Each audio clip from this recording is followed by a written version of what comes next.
Esta conferencia comenzará a grabarse. Good morning, Antonio. Morning, Ula. Welcome.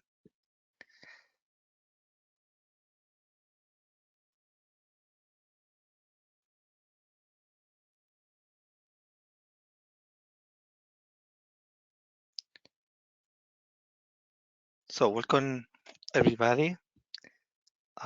Just one moment because I need to change here. Yeah.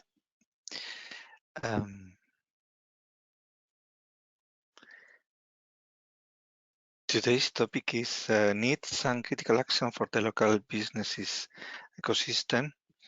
I had a person that was coming to share his expertise, but he has a personal problem at the last time. So today we will share our knowledge between those that are here directly. I think that we will have also other people from other areas that can share.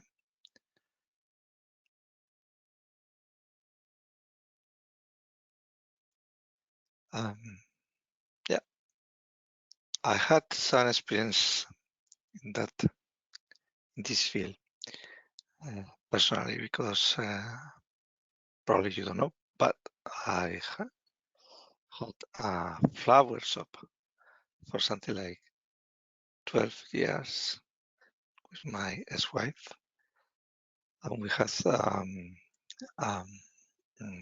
internet shopping area. At that moment, it was quite successful. In fact, we were also the price. My ex-wife was president of the regional association of flower shops. So we had some experience in that area, and we suffer from the arrival of the big companies to the internet market, and from the very hard fight against them. Okay, so anyway, I don't want to speak about it. I don't know if we have today here somebody from the social economy area that perhaps is willing to share their experience with this field.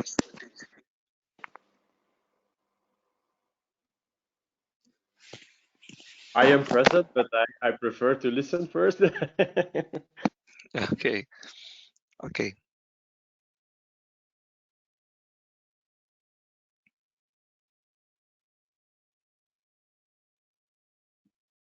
No, nobody.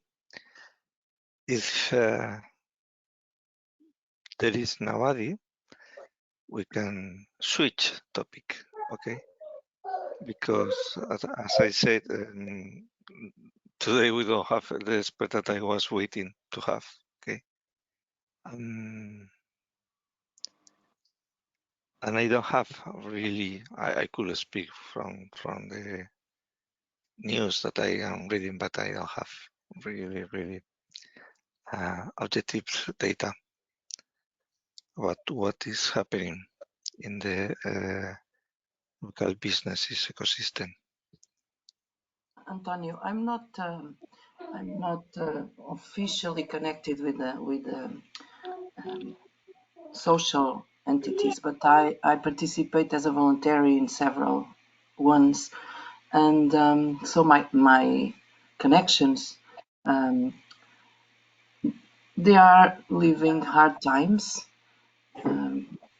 Money is not always the strong thing, so all these equipments are expensive.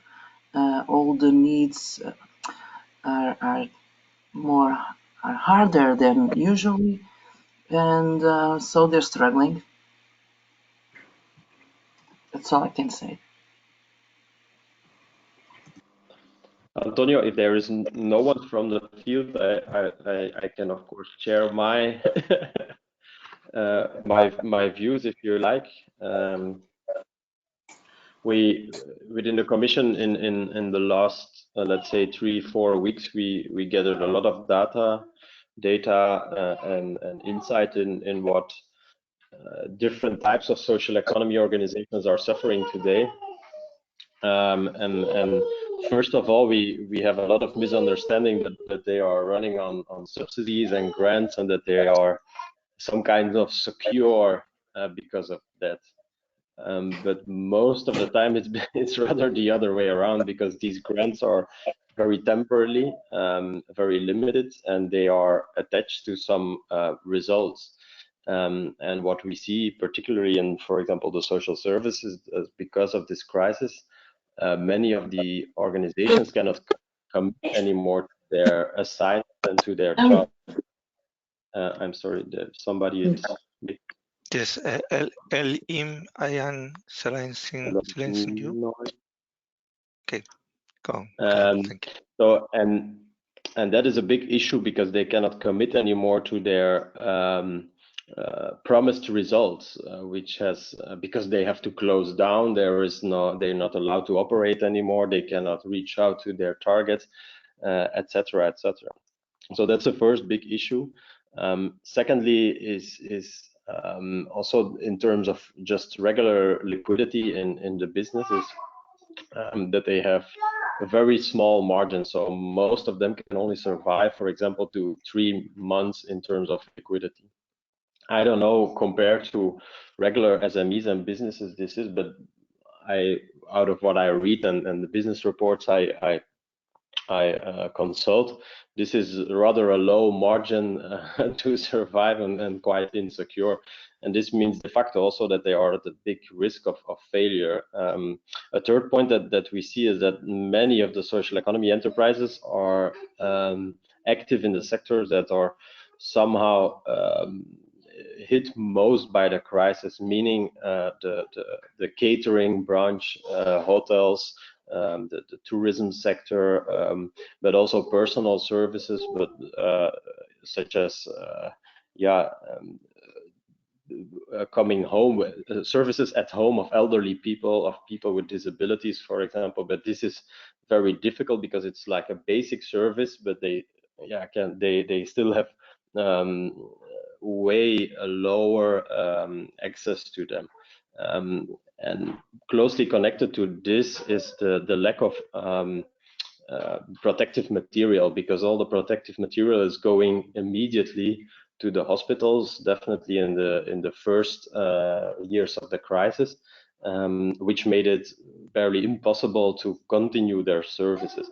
While on the other hand, so for example, we had a report from Ireland where 70% of the services need to close down, but the demand for the services increased 3 times, so it tripled, which gave a huge stretch for the organizations that were still operating, because they had to do it with only 60 to 70% less staff, also less resources, but the demand for their services increased, of course, because most of the other services also collapsed, and then they had to deviate towards the social ones.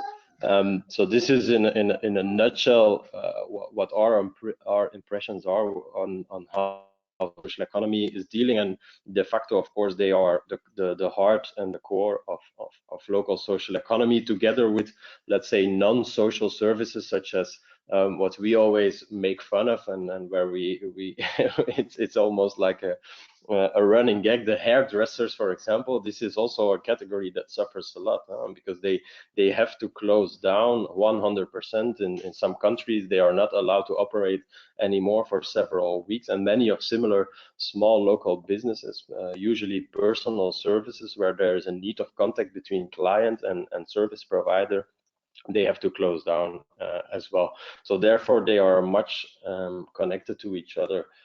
Why we say they are connected to each other is because they are really anchored in the territory with a very fancy wording, but just this means a hairdresser or a local service has no interest to scale and to move its activities to a cheaper country for wages, for example. So they want to operate business in their given territory. They want to operate just in their community, in their city, and they have no direct interest to diminish their services for saving costs, etc. So that is like a bit the common dominator of this local ecosystem and these very small actors that are present. I don't know if this is somehow what you expected to know, but anyhow, that is a bit what we have been doing and what we have been mapping within the social economy team in DJ Grow over the last few weeks to map somehow what the state of play is. We have a lot of figures, and the differences, of course, are huge between countries, depending, for example, on their welfare system, depending on the maturity of support for local businesses, and also support for social economy. In the second part, maybe later on, we can also go to the healthy, some kind of proof of healthiness of a local ecosystem, which might be also interesting for the exit strategy. That how do you avoid that you organize too much activities in one sector? Because, for example, tourism, we see that regions who are only organized on tourism, okay, they are extremely hit today, and it's extremely difficult for them to survive because there is no other economic activity, or at least not a main economic activity that they can survive upon. So, but that's maybe more for later on. But there we have also some quite interesting insights. So I think I will keep it for that as an opener on behalf of social economy. Thank you very much, Scott. I heard yesterday the explanation of responsible for a nursery here in Spain, telling the TV that it was impossible to open it. The government is requiring to open it then, just because a lot of parents need nurseries to be able to return to work. Okay, but now the requirements are that they can only open with 30% of the children, and with all the services, they don't have protective equipment. They need to take the children in their hands, because we are speaking children between 0 and 24 months. And they have higher cost with far lower clients. It's impossible. It's not sustainable. The situation will continue probably until next year, or at least for very long months. And it's very, very complicated for them. She was desperate. So this is what we have at this moment. I much agree, if I can add. And the issue of that type of services is that they are not fully recognized as an economic service, because it's a creche, it's a kindergarten, for example, but still it's employing people. It's the economic added value is direct, and that's very important. Direct, not the biggest, but indirect, it's huge, because this allows people to go to their job. But of course, this is not counted in business statistics. This is not counted in their impact. This is somehow a social, but for me, even a more economic impact than the social impact generated by such a business. And on top of that, these type of enterprises or organizations, whatever you want to call them, they are even more punished because they are very often excluded from any support measure from the government. So, for example, temporary unemployment is usually restricted for only profit businesses, or it depends on the type of worker you're employing. I hear a lot of stories that For example, in what we call work integration social enterprises, some are running with people with a light form of disability, and they get a small grant from the government that causes that they have no right for temporary unemployment because they had a small grant upon their small wage to get employed. But okay, a small grant that it drops and the employment that drops, not replacing by any temporary unemployment scheme, is of course causing even more trouble than the other way around, or than just being on the social benefit system.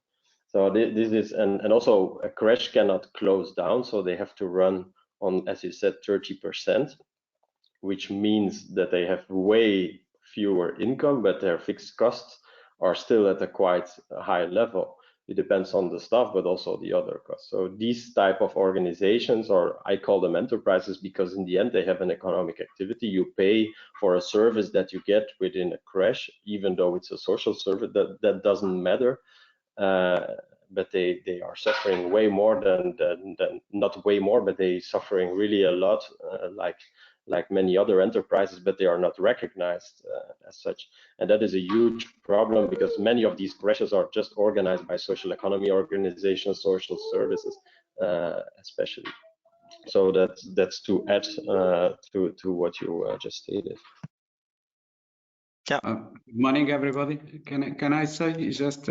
I think this is a very well an example of a broken supply chain, because in fact, although we are looking at services, but because the kindergartens are not able to work, the families cannot go to work, and so on and so on. And additional, because the grandparents are also a population that is in risk, I think. The children can't go to their grandparents. So it's a broken chain, in fact. Yeah, exactly. And just to give you a more investment type of example, because not only social services, personal services like crashes are important. We also did some study on the activities of social housing, which is about 10% of all European dwellings belong to the social housing sector. For example, in Germany, this sector is really big. And there we have already reports that around 20-25% immediately stopped investments, and they postponed more than 25% also postponed the investments coming that were planned for the next year, so they postponed them already. Okay, this might be a good sign of anticipation, etc., but we need to know that these investments are specifically, first of all, to provide social housing to vulnerable people as a social service is important. But secondly, it's also these investments are mainly planned to refurbish and to make these housing facilities more green, more sustainable. So also in terms of investment for ecologic aspects, not only social, this is really dramatic because already right now 25%. That means that over time this might be extrapolate and multiply a lot if they really get in trouble. And why they are doing that? Because of course, who is living in these social housing houses? People with extremely low wages or on social benefits, so they are not the most powerful, and now they are suffering more, so they cannot pay their rent anymore, which means that there is not a lot of liquidity for social housing services and they cannot invest. So also in that kind of sectors, we see not as today big problems arriving, but in future that might go very wrong as well. Just to show you another sector that we expect some problems quite soon. Yeah, there is another problem. In fact, we had the experience yesterday with with a person that is cleaning at houses that has lost, of course, all her business, okay, and she tried to go for some support of the social services here. And the first point, there is not functionaries the functionaries are now minimized because they are working from home and without attending people publicly. And the other problem is that they send to her by email something like 5 very, very complex sheets to fill. Okay. My wife tried to help her. Okay. And she knows it was very, very complicated. Okay. So instead of making it easy, even the normal ways to support these people are more complex now, far more complex. And that's another added complication.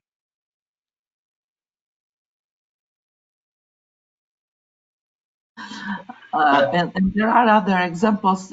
You know that I've told here that we created an association called Causes for All for keeping this synergy of movements between people that are working for social good. And now we cannot open a bank account. The association exists for 2 weeks, and the bank account is not able to be created because they ask for a new document that was already in the legislation, but no one was asking before, and now they are asking, and no one issues the new document because they still don't know how. It's really. I'm kind of laughing, but because I don't want to cry. Yeah, but that's what we have. Yeah. Antonio, can I say something about the experience that I saw? Yes, okay. I saw yesterday an experience in the Portuguese TV that is in some villages in the north of Portugal. There are a new sense of community. That's to say, people that were in the cities and decide to go to the village because there they have more quality of life.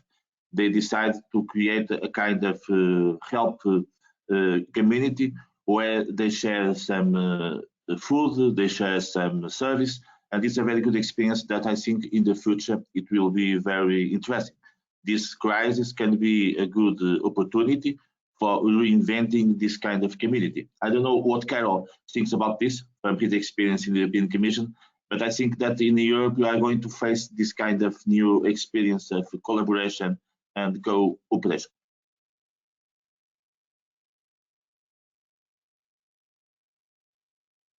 Karel, would you like to comment? Yeah, no, just to where I'm actually most concerned of is not the crashes, etc., because the crashes have quite a solid liquidity basis and they are like very, very necessary in the economic system. So there will be no government that will allow to have crashes go bankrupt, etc., because if you do this, you create even way bigger economic problems. But it's rather really the lower part, if I may say it in these terms, the services to the really most vulnerable that will be cut first. Just to give you a small example, the first problems in Belgium with social services were for the trans-migrant refugees in the center of Brussels, because suddenly, because of safety measures, many of the formal and government aid in services were shut down. So from day 1 till day 2, everything closed. So suddenly a whole network of NGOs, etc., had to come in to help these people, because out of safety, the civil servants were not allowed anymore to serve just food and medical supplies to these refugees because they have no status, etc. Also, people who are homeless, suddenly the shelters were closed, etc. So there was a period of 3 weeks to 1 month that there was no service at all, and then suddenly the NGOs came in to save them somehow. Some municipalities did better than other ones. They forced, for example, hotels to open up for homeless, etc., which is, of course, a quite drastic measure to take. Yesterday, 2 days ago, in our session on social tourism, there was one hotel, not once, 26 hotels of Ilunion in Spain, and they voluntarily opened their hotel to homeless people, because all the shelters run by the government were closed because the government could not foresee the safety for their civil servants. But just to show you the difference between a crash, which is generally accepted as an essential economic service and still a social service. So again, I'm not so concerned, but with the really like the services to the most vulnerable. And it's also in really these type of sectors and services we hear the biggest problems, because nobody really cares about them economically. And that is quite a shame, but we can complain about it, but we can also be very grateful for the many social enterprises that come up with solutions such as Ilunion, and that just voluntarily opened their hotel because the hotel was not used anyhow. So they said, okay, we will open it for homeless and also for as a hospital. So some of the hotels, I think in Madrid, is now operating as a hospital. So that shows also a bit the power of solidarity. And also, not only social economy hotels did this. So I need to be very clear in that. In Madrid, I have seen some messages from also quite, let's say, fancy 4- or 5-star hotels that opened up their premises for hospital services. So that's a very nice sign of solidarity, of course. Yeah, but the problem is that we need to maintain the economy, or at least help in the rebuilding, and there is a very serious risk of losing a wide variety of local businesses that were not very strong before, at least in Spain, but now after 2 months close and with so many difficulties in the next months, because they will need to limit the quantity of clients that they will be able to receive, there is a high risk, in my opinion, to lose a high percentage of them. So going to the needs and potential solutions, I think that one need that we have is to have a kind of forecasting on the next months measures to be taken by the governments, okay? Because it's totally different if you think that you will be able to open, let's say, 1 month from now, normally. It's totally different as if you know that you will spend all the rest of the year limited in your capacity to receive clients, children, or people to share your services. I think that we are lacking this kind of forecasting at this moment. We are receiving information about what is happening in the next 2 weeks, mostly 1 month. Okay, but it's very commonly people doesn't have information about next autumn, what will happen on September. Okay, Karel. About needs, I must say that there were already a lot of forecasts, and forecasting is really important, but you should also walk your talk as a government and also as an economic system.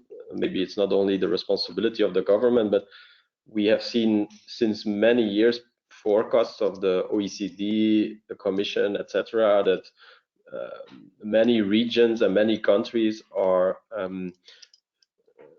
developing an economy that is too much monoculture in terms of sector, and especially I'm talking about the tourism industry. That some countries have gained a lot of prosperity thanks to tourism, but only thanks to tourism. One example I can give is Croatia, and there this was predicted already a long time, that once there would be an economic shock or another shock like we have today, the consequences economically will be far more drastic than in more, let's say, hybrid economic systems. And my question is, how can we really foresee that these forecasts and predictions are also translated into policy measures that create a more diverse economic system? And for me, that starts really with the local businesses as well, because especially the local businesses, small tourism organizations, they are closed down and are suffering a lot, and there is no alternative. So if there would be a more hybrid form, for example, like the best example is always the Mondragon example, which is maybe not comparable because it's so old and it has so much diversity, but they came also from a very economic bad period where they said, we will not develop ourselves in just one mono economic culture. We will really go in several ways. We create a university, etc. But my question is, and that's also a bit to the cluster world and to people with a better economic background, how can we really walk our talk and make sure that we are not only, once things are going better again, that we massively invest only in tourism or other, for example, agriculture is another one. It's not only tourism, that we are not depending on just one sector when it goes wrong. I think that's a very crucial question. And how to solve it, that's really something else, because Mario Calderini last week was also quite skeptical in the very low R&D capacities of small universities, where I not always agree. He said, yeah, we invest too much in small universities and copying each other's R&D capacity, which will not bring really economic prosperity. I have my doubts, but I wanted to know also what you think about it, because I think that investing in innovation and R&D also locally will bring a lot of prosperity, but maybe you have other opinions about that.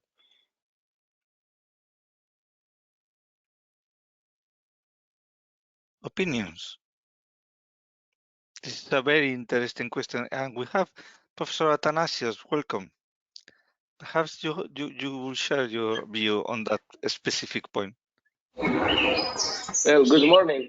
Good morning, everybody. I wanted to say something, although it's not my field of research, especially these local businesses. I said I'm a very hardcore technocrat, but I have also some other activity. I happen to be also a musician, that I play with a band since many years, and I play electric guitar and we play the blues. And there is this very important group of people in the arts in general that are being very severely hit from this situation, because they rely on being able to contact and interact with other people. So on top of these local businesses that you just described, and that they are being very much hit, on top of the tourism, which I fully agree with Karel, it has become a monoculture, and especially in Mediterranean countries like Greece, like other countries, it has a disproportionate amount of contribution that we will pay now. This asymmetry, let's say, that it has been left to grow in these years. So when you go now to talk about alternatives, this reminds me also the related discussion, for example, that we have in several parts of Europe about the so-called post-carbon, post-coal area, or post-lignite area. And always there is the problem of time and resources, because changes, all these, let's say, established solutions or established models have been established due to having been in place and in working and being refined for quite a long time. So the first, there are no quick fixes. We cannot just change the activities in one area, in one sector, from one day to the other day. But probably what we could do, and I agree with what you said about forecasting, is important to know. But again, if only forecasting is available and we know that there is a tsunami coming, still we don't know that we will be able to let's say, defend against it. So maybe in addition to the forecasting, one could have some kind of stories or experiences that are shared from other areas where they have managed to do something successfully. What comes to my mind actually is the success in the Bilbao area in the transformation from the steel dominating industry or activities to this miracle that happened, and they have developed their own let's say additional character in many other sectors. So these, even though these are to the people who know, these are known examples.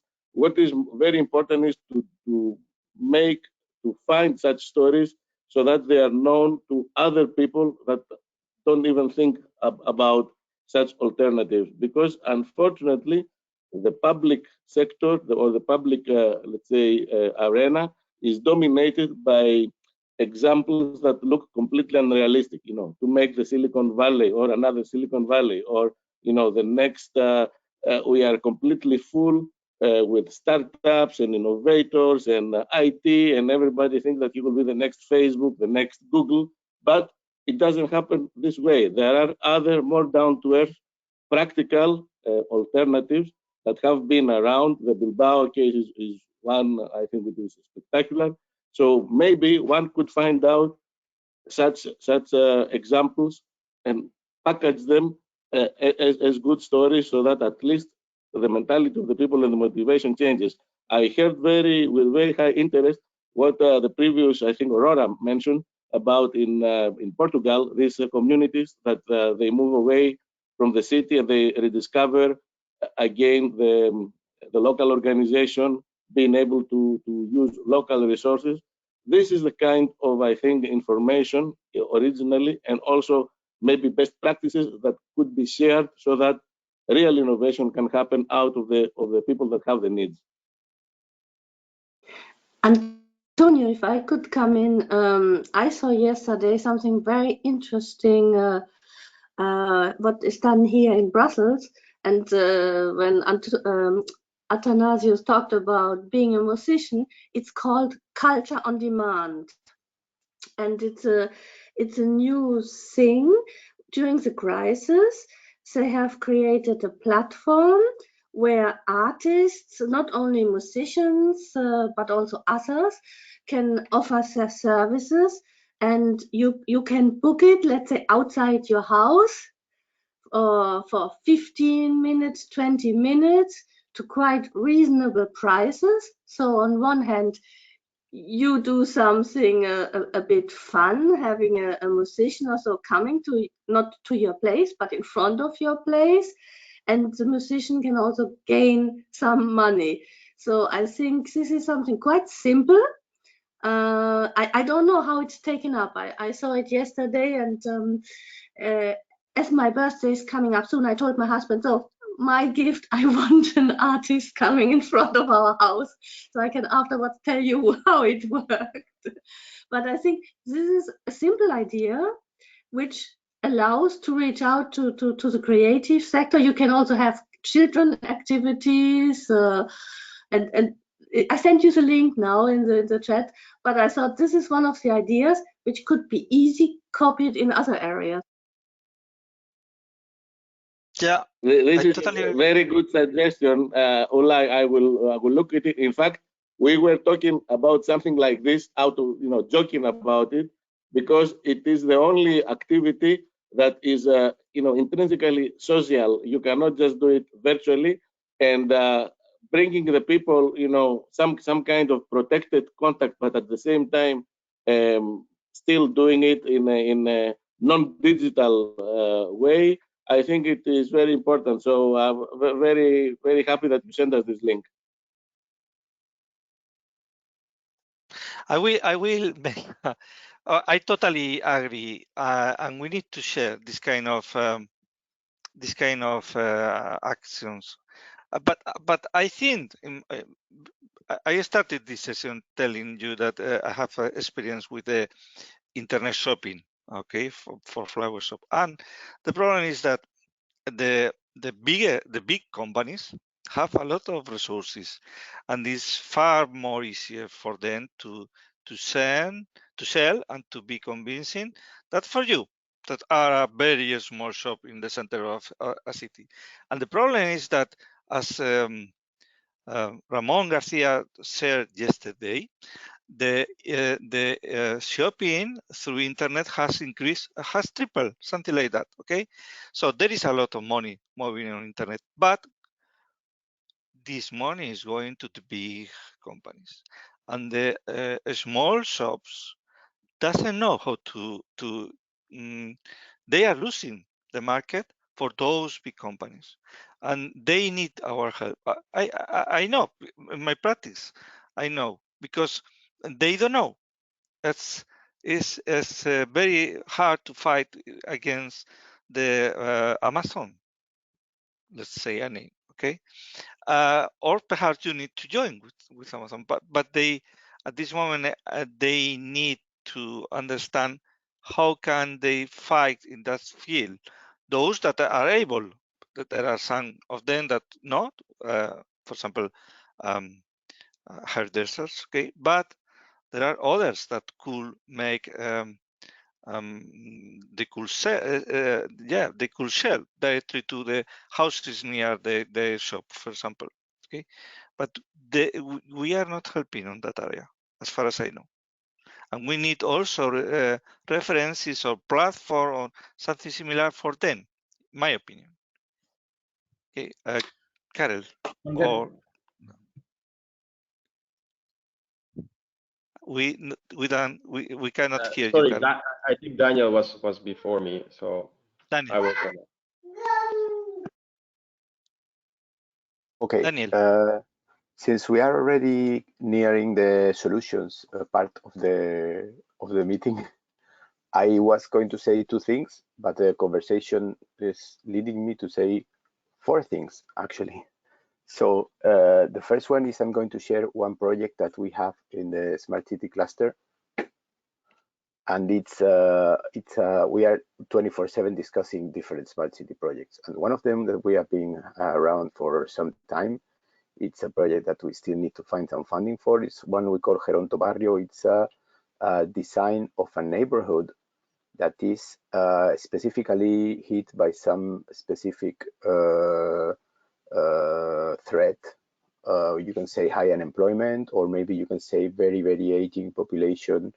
And it's the idea of creating the conditions for a social economy that is based on providing services to this very abundant typology of people with these special needs. For example, in a part of the town, in this neighborhood that would be hit especially by aging population, people with need of support, not sick people, but only elderly or people that would need some type of support.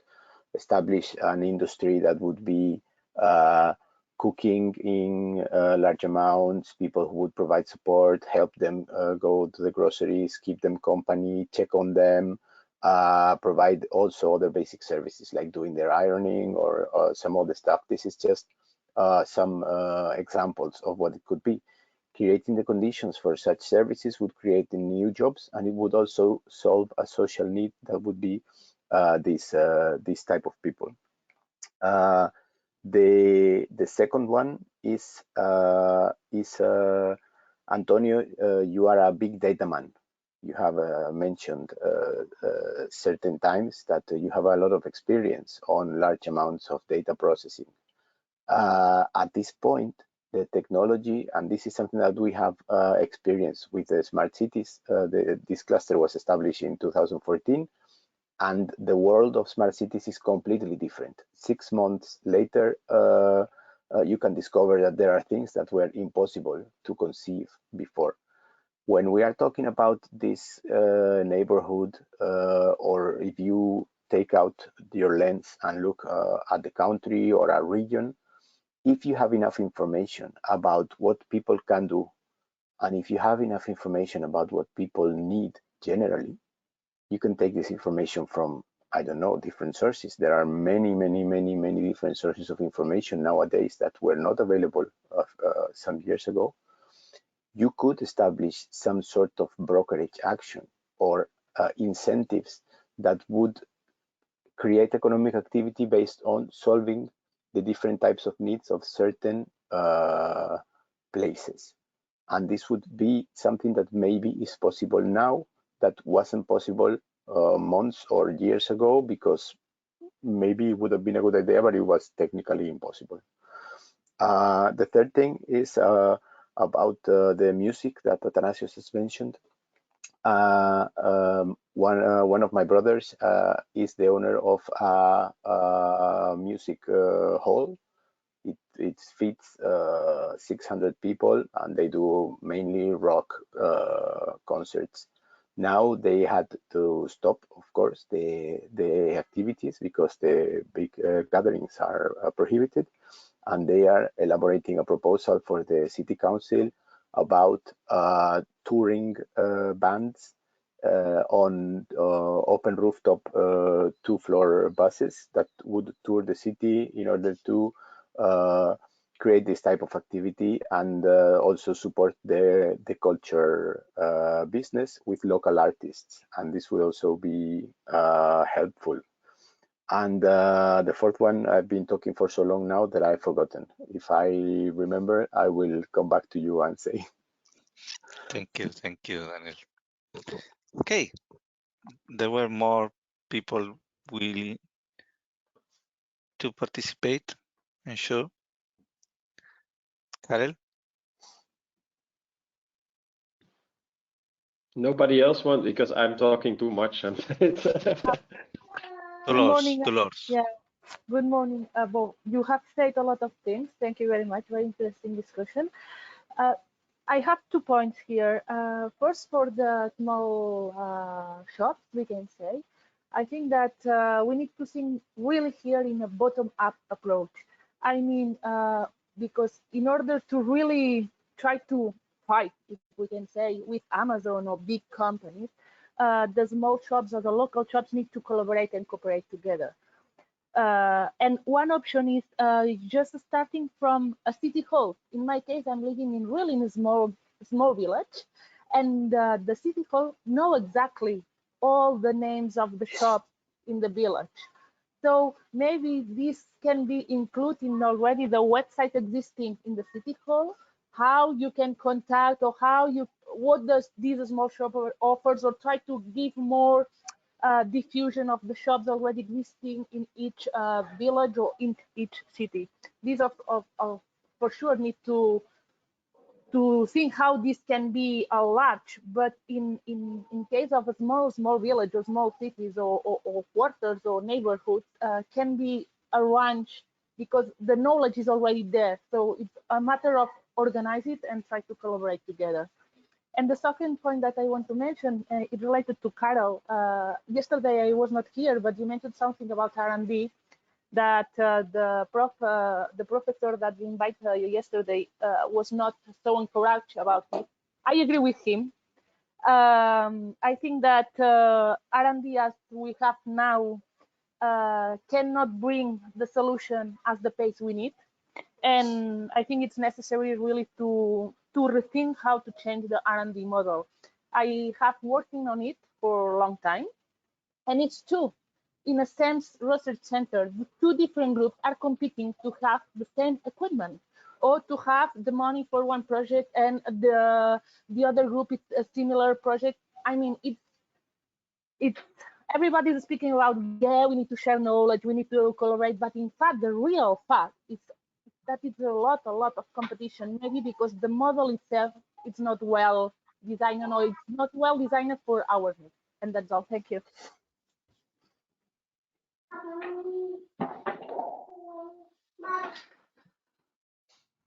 I didn't want to speak about university and enterprises because we are going to other totally different field, but I will. Just something that, like 2 weeks before the beginning of the crisis, I had an interview with the Secretary of State of Spain, in R&D, okay, Teresa Riesgo, and ex-director of the I don't remember the name, okay, one big institution here, Spain. And we were speaking about how to strengthen the link between universities and enterprises, and it was not my idea. It was from the other guy. Okay, but at this moment, the professionals in the university gain more money every sexennius. How could you translate sexennius? I don't know. Every 6 years that they make research, they win more money. Okay, and after, I think there's something like 6 or 7 of those sexennios, okay, they reach the maximum. But to gain more money, they need to publish articles. They need to make research. Okay, and the proposal was not so complex. It was to make compulsory to spend at least one of those sessions working with companies, working with the industry. So to be sure that at any moment of their lives, if they want to reach the maximum payment, they will need to work with companies. And yeah, I really like that proposal. And related to that, Antonio, it will be great because here in the European, we are giving a lot of value to paper, to articles, to scientific journals. But we need to encourage, sorry for the pronunciation, but that research centers and universities need to publish patents. Give the award also for patents, that at the end, the patent is what is allows to industrialize or to give the solution to companies. The papers, it's more academic. We can say outcome, and we are not pushing enough in the sense that research centers need to also get patents. Yeah. So I think that idea is quite simple. Somebody needs to say, okay, go on. Somebody needs to say, okay, if you want to reach your maximum payment in your life, at least one of your period of research must be done with companies. Yeah, it will be great. Simple to say, difficult to implement. That's right. But here we are with the European Commission. For me, it's a very, very clear proposition. Antonio, sorry. It's a very interesting point also about our side. It's very key point. In Italy, we have been seeing in recent years the so-called innovation and industrial PhD, so together with companies, but is not pushed yet enough. If I may, hi, Marek here.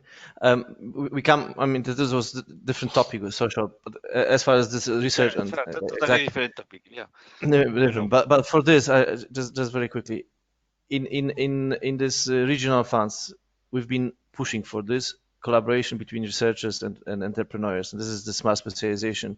And I'm like mantra repeating this because I see the different approach in member states, and basically what I honestly will say that when we have the southern part, Portugal, Spain, Italy, and Greece, the academic world is completely dependent on public funding. Very few links with industries, and if it comes, it doesn't go to culture. But what I want to say, we've been pushing for calls in member states, and in Poland, we managed to convince the Polish authorities there is no call for research if it's not linked with businesses and researchers, and this is going, and there are results on this. In some countries, like in Italy, in Lombardy, it was by default. In southern less. In Spain, I remember it was attempts in Andalusia as well. There's a big push from researchers not to have it. Yeah. So the game for 2021-27 is still the same. We will be pushing for this. It very much depends how managing authorities and regional authorities will try to implement our advices. Huh? Thanks. Yeah, but you are totally right. But yeah, and this measure is very important. I totally remember when you started doing that. Okay, you published that initiative. Can but I we are just give speaking. an example? Just one moment, Vasco. Just to finish, we are speaking about what we were speaking is to make compulsory for all the researchers that wants to win the maximum payment. Sorry, Vasco, go on. Just an example to come back again to the small business and so on. Here in Portugal, the Portuguese the post office, let's say, they have a very simple tool where the small business can implement in a very fast and easy way electronic commerce shop. So it's a process that can help a little bit to survive for the survival of the small business, and at the same time to help them to enter in this digital transformation time. So you can do it in 5 or 6 clicks. They have already some templates, so it's quite easy. But the problem is that those templates are so very pure that you have your shop in internet, but nobody find it. It's not enough. Sorry, in my experience, it's not enough. But thank you, Karel. Yeah, I much agree with the previous speaker that this is really something that helps, but I even more agree with you that it's not enough. These days, we see there are basically two things to say. First of all, it's not true that a small business cannot invest in e-commerce, etc. Sometimes it's also a bit of conservative entrepreneurial spirit. If I see what happens today in Belgium compared to the Netherlands is like ages ahead of Belgium in terms of e-commerce. Like every small business has an e-commerce website, and in Belgium nobody had it. Suddenly today, out of a necessity, every small business starts to be active in e-commerce, and it's not that they had not the tools available or etc. It was also a bit out of, let's say, conservative way of doing business and not really having the need to innovate. But now they need to, so now they catch up. That's one thing. But secondly, you also need the tools, and that's very true. It's not just having a platform where you can adapt some pages. You really need also to have the service by some intermediaries to learn how to boost your page in Google, because if you're number 2,300, you will never appear up front, and that is also a bit the capacity building around the page. So it's not just providing the IT tools, it's also helping them to work with. Having said that, that's of key importance for social economy, but also for social businesses or local businesses, because now this need is very much present. To come a little bit back to the R&D discussion, there is of course a big difference between the average SME and a micro business of just one individual entrepreneur or a few entrepreneurs really locally. But still, we need to push also these ones to innovate and to diversify their offer, and that is a bit where I'm not stuck, but where I really would like to know more from your experience what a cluster might help, for example, for the very small businesses, how to help them to be innovators, because this is not, of course, their core activity. They have no innovation manager, they have no R&D department, etc., like an average SME might have, and still it's very important. But also the interconnection with university, I think that is very difficult to make true. So probably you need also more the role of chambers of commerce, intermediaries that provide them the necessary tools, guidance and capacity for smaller or low innovation, if I might say. but I'm a bit struggling how really to commit to that, how to push also these small businesses into. May I say something? I agree with Karel for the longer time, for the restart with the strengths. But for those that never had a online shop or some exposure on the internet, they cannot start strong because they cannot then have the offer. Yesterday, I've learned about a case where was someone that went from some years ago, went from the big city to the field to the interior countryside, and started to make a natural way of making cheese. And it was an interesting business, but a small one. They started to use the local cheese producers to make it a little more wide, and they stopped because in this crisis they could not have the business being shown. One friend of one of the persons shared in the WhatsApp that those cheese were really super. And suddenly they received more than 1,000 requests on one day. So, and that just multiplied. And they had to produce more, and they had to stop throwing milk away, which they did in the past. So they're producing a lot more. And that was one sharing on WhatsApp. Okay, so everything helps.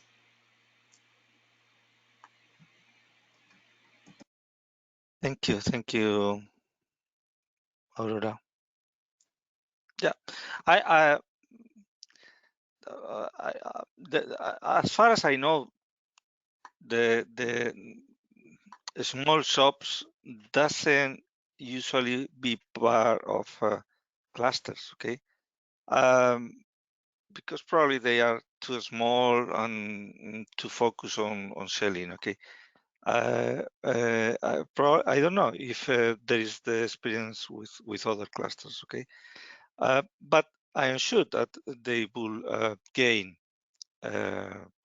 opportunities being part, because in fact what we do from cluster is share this kind of links with the R&D or the innovative ecosystem on the university, but also on the rest of the companies and so on. And the point is how to reach them, how to help them. Does it make sense from clusters? It's not easy. It's not easy at all. That's the question. But if you ask if clusters can help on linking R&D with companies, for sure, is what we do, and it's 95% of what we do, I would say. Okay, and sharing critical knowledge, and sharing also failures, and sharing mistakes, and sharing what is not working. That's everything that we do. Okay, thank you. Yes, I would like. No, please go. Ilaria. Thank you. I would like to add. First of all, we have to be aware that not all clusters are the same. And this is a very crucial point for me, because there's a lot of clusters collaborating with incubators and research innovation department. Also, the third mission of the university, and so very engaged in promoting entrepreneurial spirit and new entrepreneurs. And some clusters not yet. Anyway, I see here also, Veronica, we had the chance on October to take part into the cluster acceleration program in Frankfurt, and that was a very, very great chance to see how clusters can have a very high potential in this direction, because promoting the entrepreneurial initiatives new innovators and social, and not only social, I mean very, very widely meaning of this issue. And it's very interesting also to renovate the cluster strategy.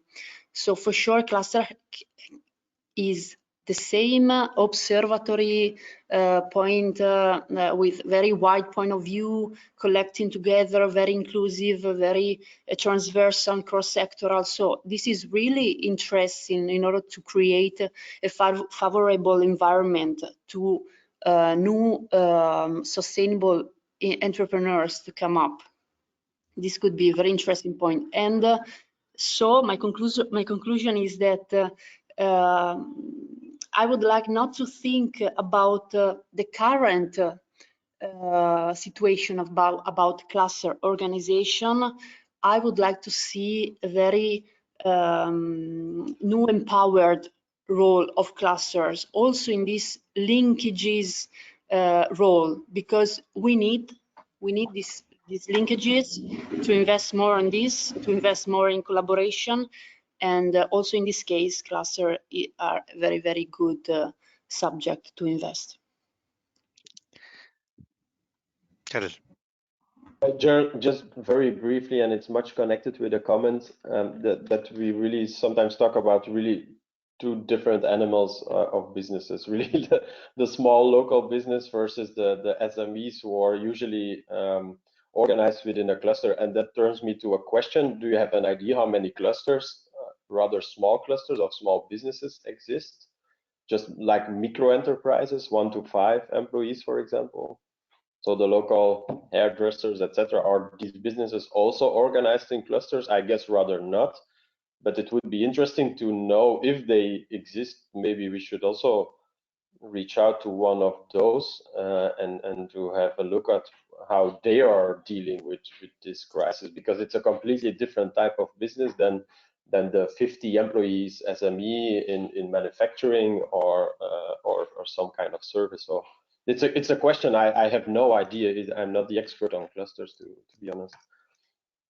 At least not that type.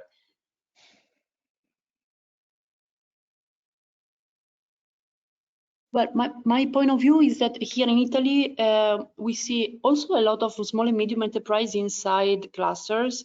And yes, from 1 to 5 employees, but those entrepreneurs are the most innovative ones. So those that are already careful about new trends and collaboration and networking. So also here there is a space to optimize and better link.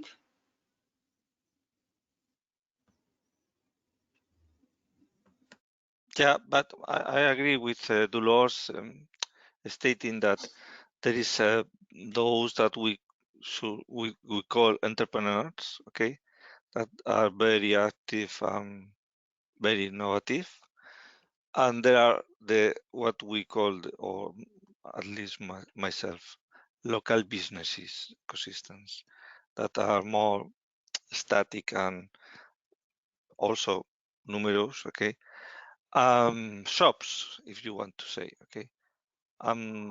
It's very, very difficult to move them, at least here in my experience. But yeah, we need to think in the future. Yeah, I totally agree with you, Ilaria.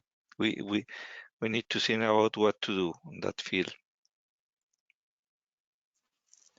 Antonio, if I may add just a couple of words.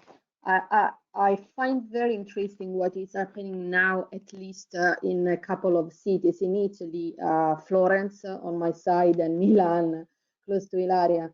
So in these cities, the mayors are driving this kind of challenge, because the idea is that, of course, as you have said all along the morning, neighborhood has become the near, let's say, the near reference, because people in Milan, for instance, the city mayor has decided to that you have to find what you need in shops within 15 minutes walk from your home.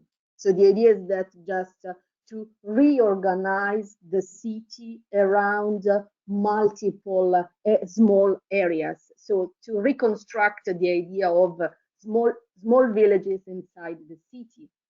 And this is very important also because you can avoid taking public transport and also private transport. And private transport has, of course, a good impact on the quality of the air and the overall environment. So very good. And the same in Firenze, where the city center that is, of course, too touristic now, because all the kind of shops in the city center of Florence are just for tourists. I mean, from B&B to restaurants and the like.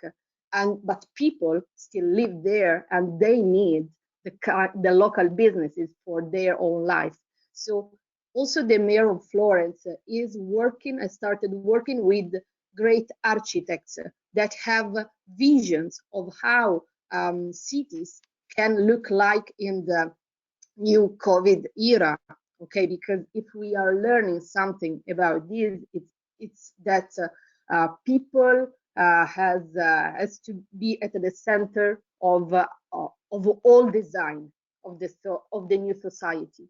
And so the idea is that, of course, cities will have less cars inside them, that we will have to enlarge the now I don't know the word in English, sorry, where people walk.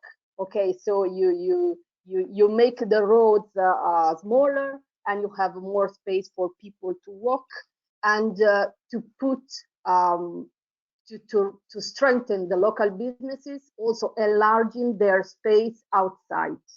So what I think is very interesting is this, so that the municipalities in what we are talking this morning are key, and they can be key drivers in this revolution, because of course we can need IT platform to match needs from people and offers from local businesses, but everything has to be orchestrated in the best way, and municipalities, of course, must drive this revolution. Ula, very interesting, the possibility to study solutions on the intelligent city challenge. Would you like to comment? Very briefly, because it's already getting a bit late, but this could be, if you are interested, because it's also part of what my unit is doing. If you're interested, we could have a colleague who is responsible for this discussing with you in one of the morning meetings. She would be available, and I think maybe let's take it from there, because it's quite an interesting program. It builds on what has been done already in the Digital Cities Challenge. And we particularly insist also in the discussions that say, look how clusters can be associated. And I think what I'm also interested in is this link between cities and clusters. And what we heard here, I see quite a lot of interest. And we know, for example, Milan is one of the mentor cities in this Intelligent Cities Challenge. And exactly what you said about the 15 minutes, this is something which will be discussed also within this context. So if you want for next week, Antonio, if you still have a slot free, I could ask her. For sure, please do it. Yeah, very interesting. And there is time, because it's open until, I see, 18th of May, no? 29th of May. Okay, 29. Perfect. Yes, without doubt. Okay, thank you, everyone. I think, yes, it's time to close. Very interesting session. Thank you, and tomorrow we will make our usual review of what we are doing and how to improve it. Okay. And see you soon, I hope. Bye. Thank you so much. Bye-bye. Thank you. Bye-bye. Thank you. Goodbye. Take care. Bye-bye.